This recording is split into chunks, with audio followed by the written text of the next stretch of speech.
listening to the Friday Five here on the Agent Survival Guide podcast. Each week, we dive into the news and pull out 5 headlines agents should know about. I'm your host, Sarah Ruppel. Today is May 30th, and we are not only wrapping up a 4-day week, we are saying goodbye to the month of May, with June and certification season just around the corner this weekend. So let's start there at number 5 this week. The countdown is on for the 2026 AHIP certification.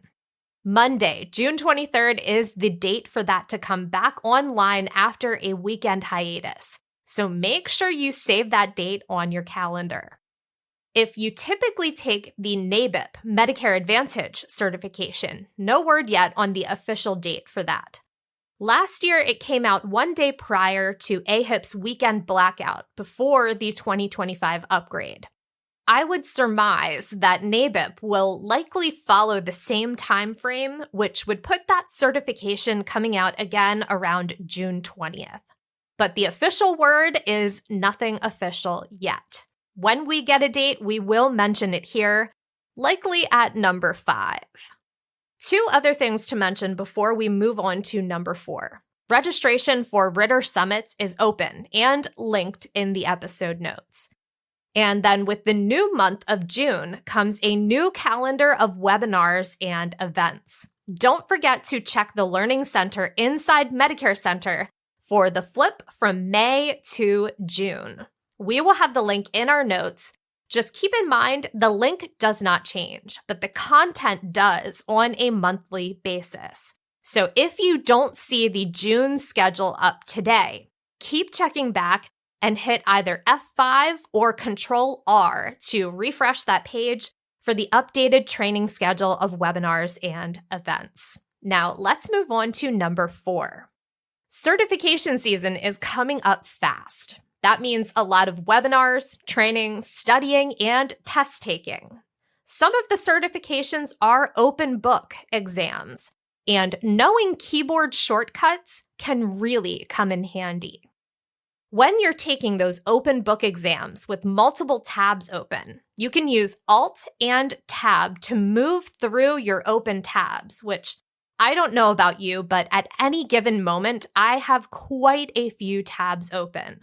Currently, though, it's only 17, which is actually quite light for me. Next up, probably the one I use the most throughout my day, the split screen shortcut. For this one, press Control and either the left or right arrow key to move the active window to the left or right-hand side of your screen.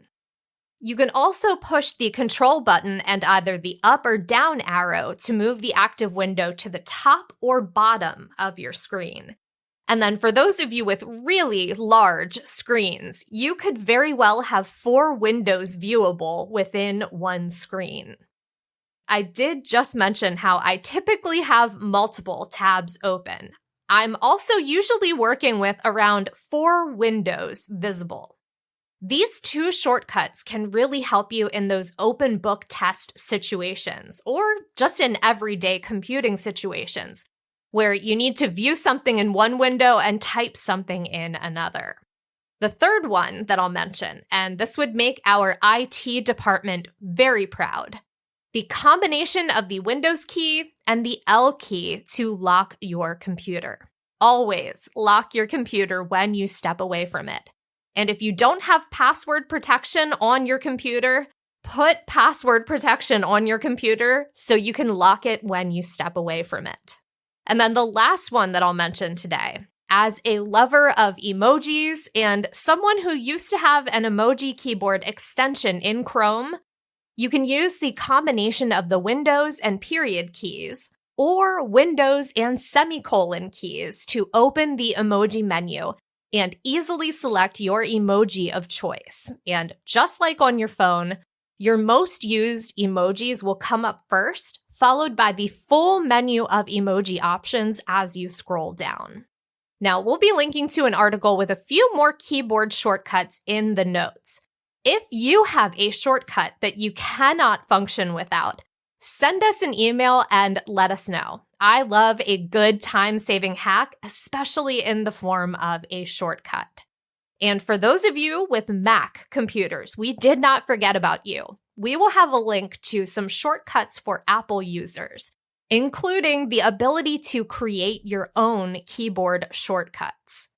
As far as the commands that we mentioned here today, some are as simple as swapping out that Windows key for the Command or Apple key. So to switch between open tabs, press the Command key followed by the Tab key to move through open windows. For split screens, Mac users can hit Control and the up arrow to open Mission Control, and then select how you'd like your apps to display on the screen. There are a couple options to choose from. To lock your screen on a Mac, select Control, then Command, then Q. And to view the emoji menu, pressing the Control key followed by Command and then the space bar will bring up the emoji menu. And if you've got a Mac keyboard with a globe icon, you can just tap that and the emoji menu will pop up. Again, we'll be linking to some articles in the notes with these and more keyboard shortcuts for both Mac and Windows. Number 3. If you use Pocket from Mozilla as your Read It Later bookmarking app of choice, I have sad news for you. This week, the app announced that it would be shutting down. So this means that a lot of people are looking for Pocket alternatives, myself included, but not because I actually use Pocket. I did use it for about a hot second back in 2015. But when I logged back in for the first time, admittedly in a decade the other day, I was reminded that I rarely used it. I think I had 8 links saved in there. Now, in addition to my horrible habit of having multiple tabs open, I also have a horrible habit of saving everything as a bookmark. Then eventually I have to go back and purge those bookmarks, whether I have read the content in there or not. And I have these types of bookmarks saved in Chrome as well as in Safari.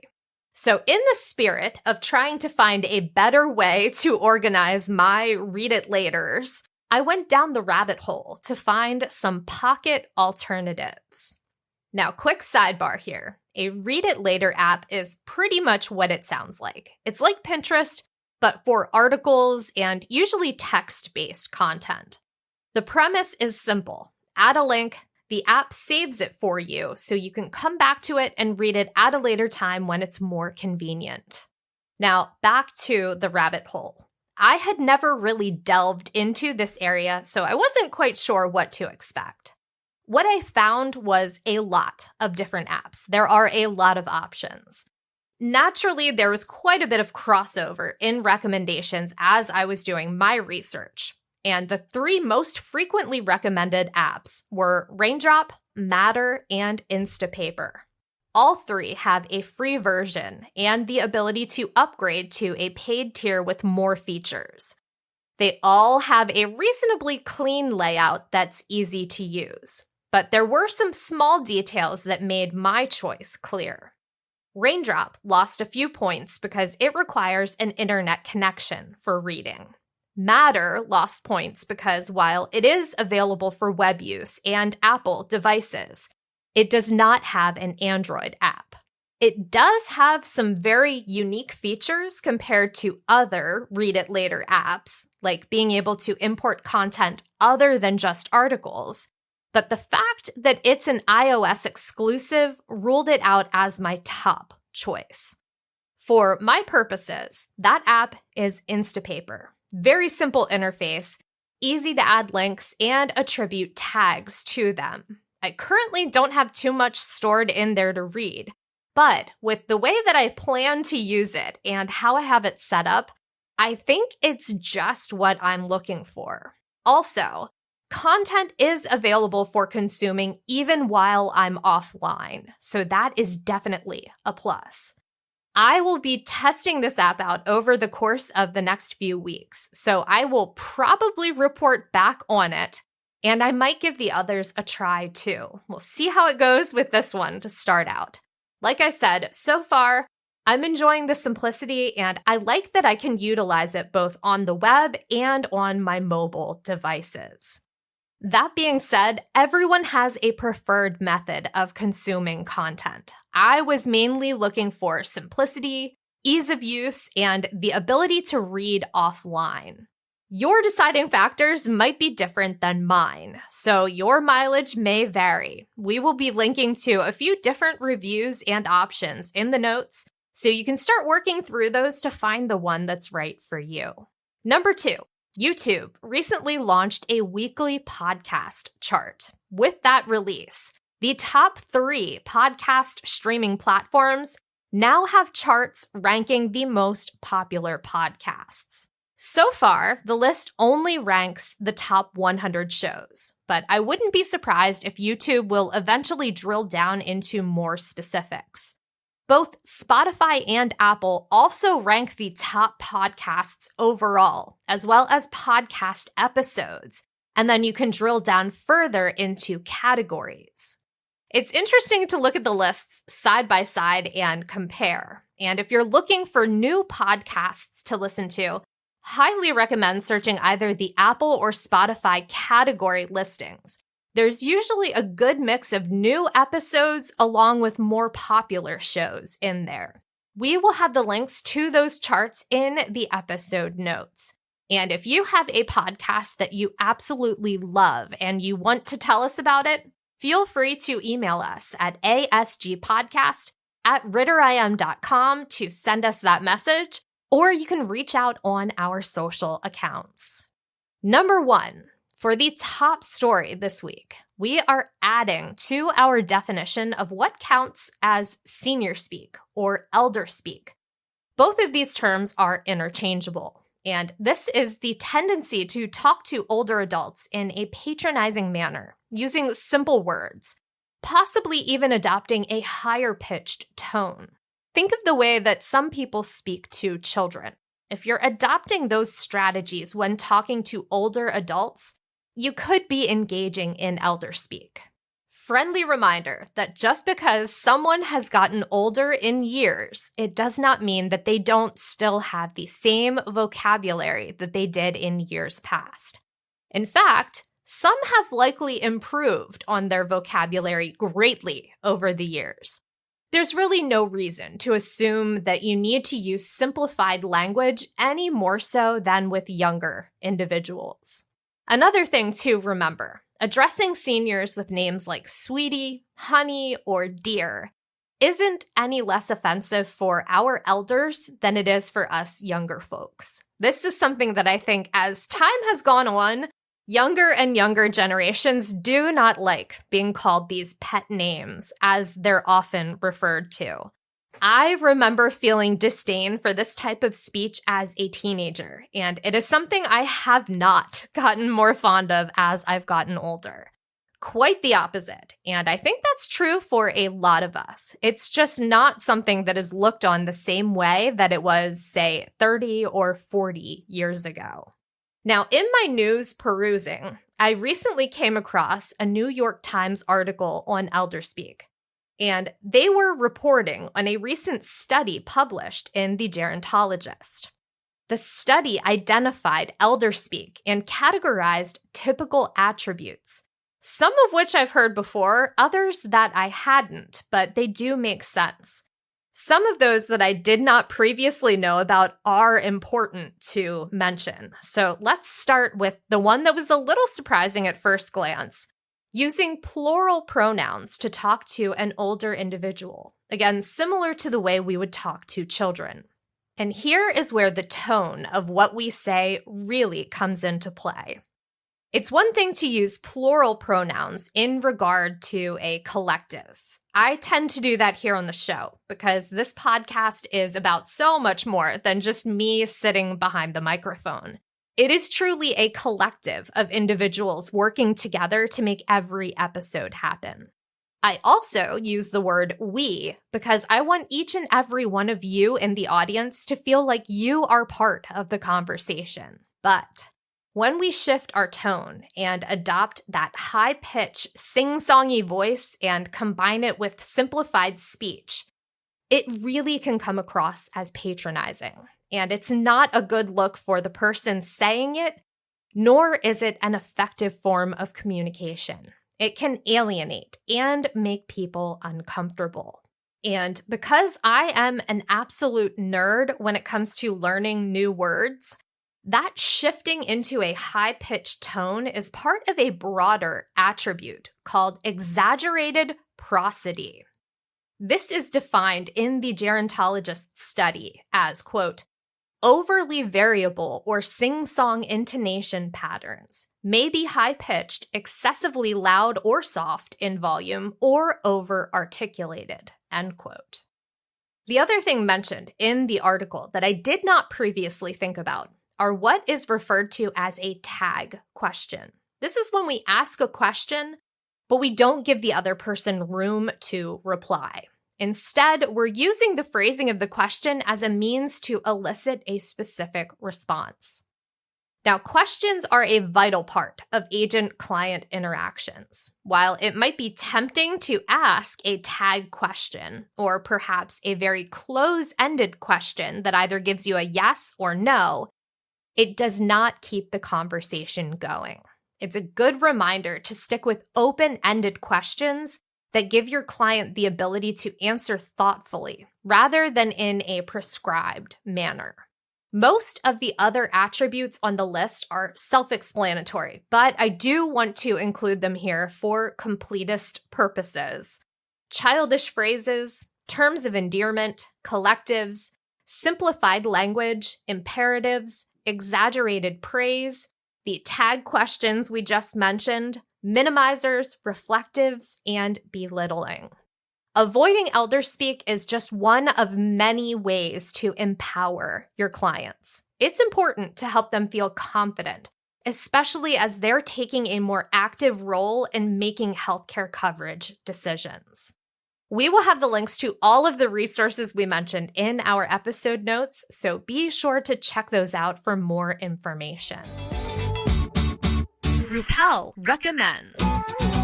This week was a little bit light in the news department, but given that it's the end of the month, that means it is a great time to talk about streaming recommendations. Let's start out with the Netflix show that I binged over the weekend, Sirens. This is a limited series starring Julianne Moore and Kevin Bacon. It is a dark comedy based on a very minimal stage play. And there are a lot of twists and turns to the plot, which I love a good plot twist. And the ones in this show don't feel contrived, which is always refreshing. Also, there's a lot of great fashion and a possible viral moment for Nantucket basket lockets. So, a lot of fun there. Now, let's move on to the picks for June. On Netflix, on June 12th, the second season of FUBAR, starring Arnold Schwarzenegger, comes out. If you haven't watched season 1, you will definitely want to do that before watching season 2. But the premise is that Schwarzenegger's character and his daughter both secretly work for the CIA, and the story is what happens as they begin to learn the truth about each other. And then on June 27th, Squid Game Season 3, the final season of the show. It will wrap up the story, and I don't want to give too much away if you haven't watched any of the series, so that is all I'm going to say about that. On Disney Plus, and probably the revival I am most excited about, the return of Phineas and Ferb on June 5th, 10 years after the original run went off the air. It is a cartoon that's both funny and smart, featuring original music, pop culture references, running gags, and interweaving plot lines. I've always likened it to a smarter, family-friendly version of Family Guy. And again, I'm super excited that it's coming back. It will hopefully give me the chance to go back and watch it with my daughter this time around. And then the last one that I'll mention for today. On June 25th, the 4th season of The Bear on Hulu. I have heard great things about the show. I did try to watch it, but it was a little bit too chaotic for me.